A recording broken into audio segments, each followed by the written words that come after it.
Thank you for watching. Nicholas and I are going to show you exactly what we did for this bathroom renovation company and how you could do the same thing for yours. So what you're going to see immediately is that we've got a number of different campaigns that we run for this client. And what we did that is very different to what you're probably used to hearing in the marketplace. When we run ads, we hit people at different stages of their buying cycle. So we try to identify each stage and we try to understand what problems they have at each stage so that we can serve them ads that make sense and it gets them to pay attention and click over to our website. The way to do that correctly, in our case, what we found is to really understand who you're targeting, who your customer is, what problems they have, what is their age, what is their gender, do they have kids? The more understanding you have about the customer, then you're going to know how to talk to them at different stages of their buying cycle. Nicholas, you helped put together a focus funnel for this client.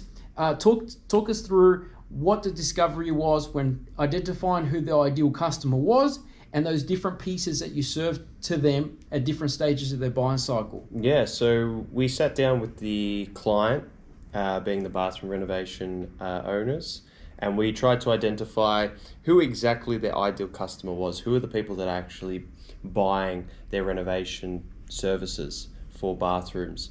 And we quickly identified that there was a small demographic of people that were opting in for their services, wanting to get quotations and following through with purchasing a bathroom renovation. So on the left-hand side of the screen there, that is an in-depth ideal customer profile that we've put together using that information that we discovered when we had our meeting with the client. And as Sebastian said, we wanted to go into demographics and psychographics. Demographics being, where are they located? How old are they?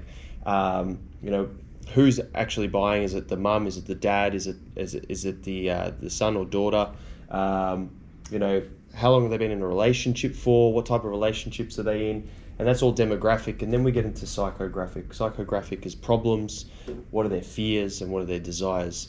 And psychographics comes into play when we're putting together our advertising. If we can understand what their problems are, what is their current day-to-day problems that they're dealing with regards to our service or our product, what are their desires for using our service or product, and what are the fears they have, we can really tune in our advertising and hit home and really get their attention even if we don't know them.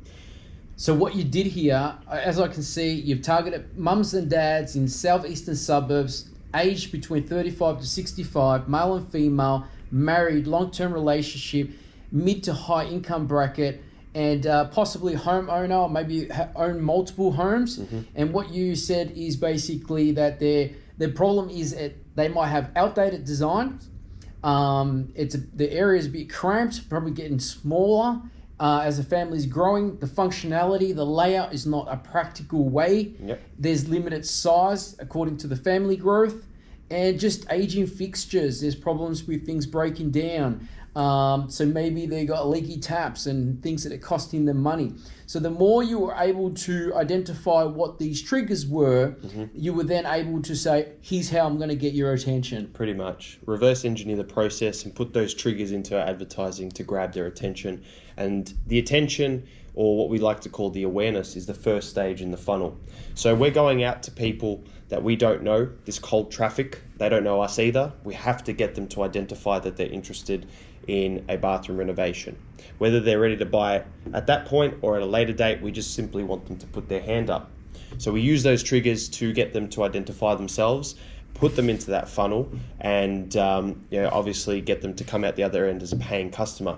So Sebastian's going to actually talk you through the stages in the funnel and what we do with our advertising for each stage. Yeah, so as Nick said, the first stage is the awareness and knowing what their issues are, outdated space, and that they're needing to upgrade their bathroom because fixtures are getting old and leaky. From that, we try to identify what are their fears. Well, their fears may be that they get poor quality work. They don't know how to choose a proper tradesperson.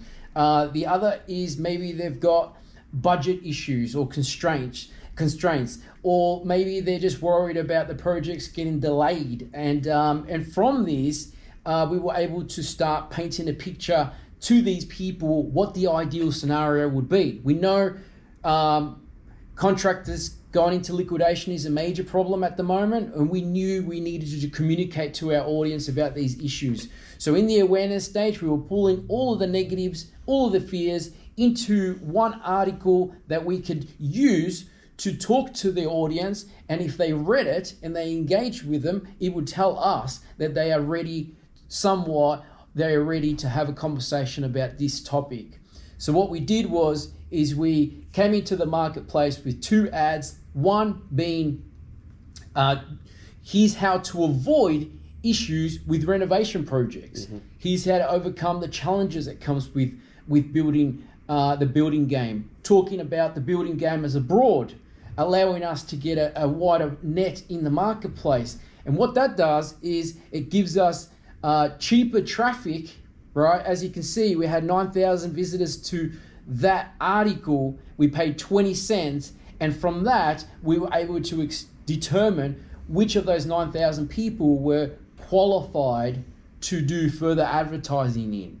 So that's what we did, is we then went down the rabbit hole of saying, do you have a bathroom renovation project that you may be looking to avoid some issues with? And again, we drove them to this article piece, which is really allowing us to get a better understanding if they are qualified or not for our extra marketing ads that we're going to put to them. So as you can see, the first interaction, 9,380 people watched that article or read that article. Out of that, 3,354 engaged with the content. So that allows us to further do some advertising to those people. So as we go down the rabbit hole, the next stage is we want people to start engaging with our content. We want them to say, okay, I'm keen in this subject. I can see you're an expert in this industry. You've helped me avoid all these issues that are lingering in the back of my mind. If I do want to renovate, what's the next step? So we say it's super simple, super easy, to get your bathroom renovated. Here's, 3 quick ways to do that. So we're taking them down to the next step, showing them how. And the how could be introducing them to the company, introducing them to why they would choose this company over others.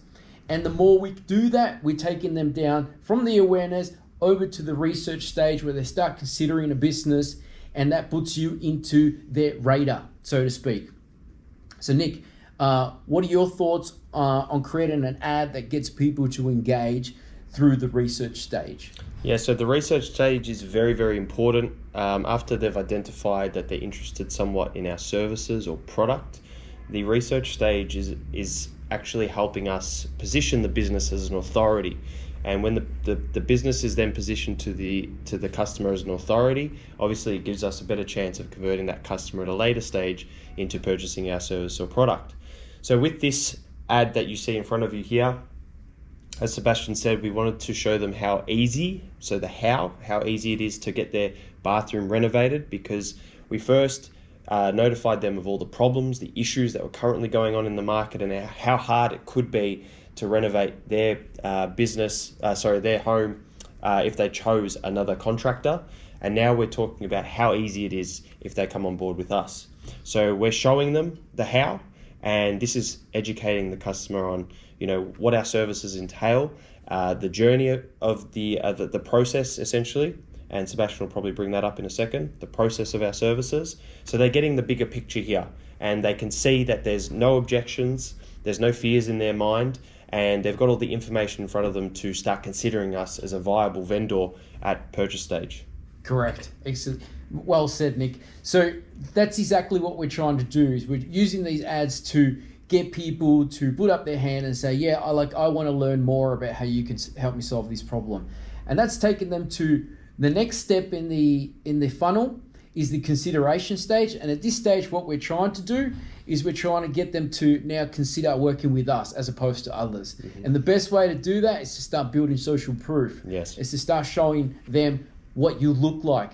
And in this case, you might find that there is cameras at different angles. We use that to help people understand how this environment comes together. You might do a similar thing, like in our customers' point of view. What we did is we said to them, shoot a video after you've done the bathroom. Just give us a walkthrough of the actual bathroom and tell us your perspective on the bathroom. What tiles did you use? How did you finish it? What grouting did you use? What type of fixtures and appliances did you use? It just give us a bird's eye view from your point of view, like you would be talking to a customer. And that worked really well because in the marketplace, people, particularly on Facebook, they really like to engage with organic content. And what that enabled us to do at that point is get really, really cheap traffic, 33 cents, 5,000 clicks, and only spent $1,700. And these people are very warm, very targeted, and we know they've taken those steps in the funnel. We know that these people are it's only a matter of time before they're going to click on a chat and they're going to convert into a lead for their business. Exactly. So this was a sequence of 3 or 4 little videos showing them walkthroughs before and afters, and people were able to engage. And as you can see from the actual ads themselves, people are engaging. 87 likes and loves, right? So they're pretty relevant. As you can see, 37 comments. That's incredibly high for an advertisement ad. That's an advertisement ad, even though we don't disguise it that way. 8 shares, which means people sharing this because they love it. They want to share it with their friends and families. And as you can see, the other one is even better. 61 likes and loves, 13 comments and 3 shares. Just from a simple walkthrough. So this is excellent to put your target audience in the funnel because it takes them through the research over to the consideration. Now I'm really engaging with this business. I want to work with them. And Nick, talk to us about the purchase. What's that intent? What's the intent behind that? Yeah, so stage 4 of the funnel is the purchase stage. This is essentially, we've qualified people throughout the other 3 stages. They're now ready for us to put an offer in front of them, put an incentive in front of them, get them to take some sort of action. And in this case, we identified that people were hot right then and there. We wanted to keep them hot, so we used a combination of messenger ads and we used a combination of sign up on-form Facebook offers to capture the leads. What we did note is that the messenger ads did take off for us, so we doubled down on that. And I believe we've got some analytics here. There's 470 qualified leads coming from messenger ads and 78 on Facebook leads coming from those offers. Now, the 2 offers we ran were pretty simple, nothing crazy, but they do create a bit of desire, a bit of urgency. We obviously offered a free bathroom consult, because this is the general process that Guido and his team go through. And on the other one, we kept it simple. We said, let's chat about your bathroom. We kept it very, very simple, but we knew that these people that were seeing these ads were very, very qualified. And as you can see, the engagement levels on these 2 offers are through the roof. So you've got 232 likes on that messenger ad. You got 68 comments, 10 shares. And like I said, 470 people actually engaged. We took them through a series of questions that qualified them even further, got them to book in an appointment with us. And the sign-up offer, the free consult, got 71 engagements and 20 comments, and it had a sign-up of 78 people going through that form, filling it out, and that's a appointment booked straight into Guido's calendar. So as you can see, the power of this funnel is unbelievable because you're qualifying people to the point where they're ready to buy. You're not getting tire kickers. They're not wasting his time. These are actual appointments booked straight into his calendar. So there you have it. We've shown you how we've done it for this company and many others. If you're interested in having a chat with Nicholas and I, we're happy to look into what you're doing and how you can instill a funnel like this for your business. And as we said, it's suitable not just for bathroom companies. I'm talking tiles, I'm talking painters, I'm talking electricians, contractors, anyone and everyone that has a target audience that is on Facebook, right? If your target audience is on Facebook, and believe me, we've ran this in other industries where we target the younger people in the business and these people then educate the older ones. We've done this for a lot of industries, and we believe that if your target audience is on Facebook, then it's a matter of figuring out what that hook is going to be. So knowing who the customer is and what problems they have, and then getting them to engage with those awareness pieces so that they can put their hands up and we can start serving them content that paints that picture for your company. Now, if you don't have a website, you don't have a landing page, you don't have an online presence, or maybe you do have an online presence and maybe you're absolutely killing it and you just want to know how to get more, then maybe talk to us and we can walk you through how to set this up. We basically do this for businesses, and we can help you go from the beginning of building your website, getting all the pieces, doing the content from start to finish. We can definitely do it all for you. So if you're interested in that, there'll be a link below this video which you can click on. And please follow us, like us, share us, because it'll help get the word out there. We're definitely keen to help this market, by educating them and providing them with content that we've tried and tested and we know it works. So thanks for watching and have a great day.